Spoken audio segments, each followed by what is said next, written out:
this is Nicholas Bell with IONCINEMA, here to review Mulan, which will at long last be released September 4th, 2020 on Disney+. It is the live-action version, of course, of the 1998 popular cartoon, and is directed by Niki, Caro. Newcomer Liu Yifei plays Mulan, of course, and she's backed up by a stellar cast of notable Chinese and Hong Kong actors. Gong plays a witch Xie Yang. Jet Li is in heavy old man makeup as the Emperor. Donnie is the Commander Tung. Jason Scott Lee is the villain Barrie Khan. Of course, Jason Scott Lee played Bruce Lee. Sima, Rosalind, Chao, Nelson Lee, and Pei-Pei Cheng, all faces you've seen in a variety of film and television, come together what feels actually a lot smaller than you would expect.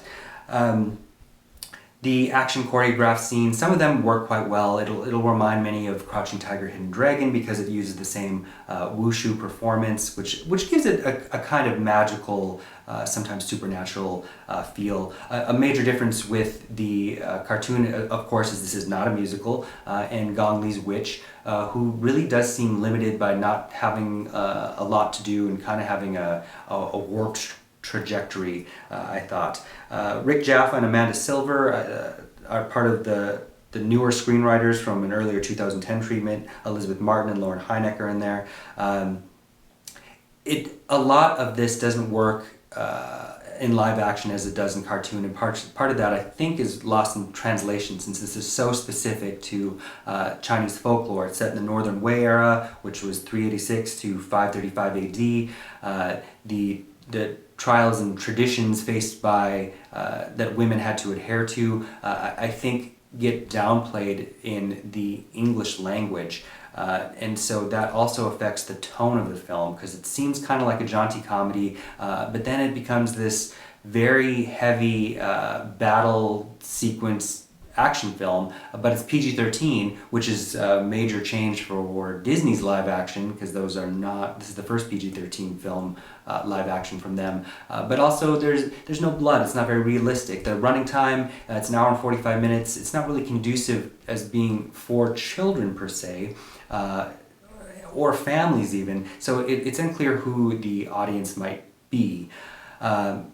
Most of the very entertaining parts from the cartoon, Eddie Murphy or James Hong as the Dragon and Chancellor respectively, all of that energy is kind of dried up, and so we're left at a very serious film that also interestingly takes out the romance that we're meant to believe is budding with Huang Hui, but I think that this is also because to be marketed in China, it gets rid of any chances of any homoerotic energy by having two characters dressed like men that are romantically interested in one another.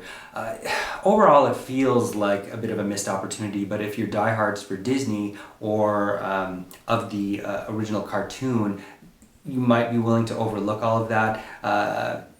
As I said, Niki Caro is a capable director. Her breakout 2002's Whale Rider actually has a lot of similarities in comparison to Mulan's trajectory per se. I just feels like if this had been in Mandarin, although all the principles are of the right ethnicity, perhaps if somebody not white had written the film, it might have seemed less whitewashed. Overall, I would give the film 2 out of 5 stars. Thank you.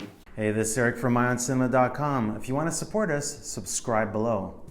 For more reviews, interviews, film festival coverage from Sundance, Cannes, Toronto, you want to check out these guys on this side.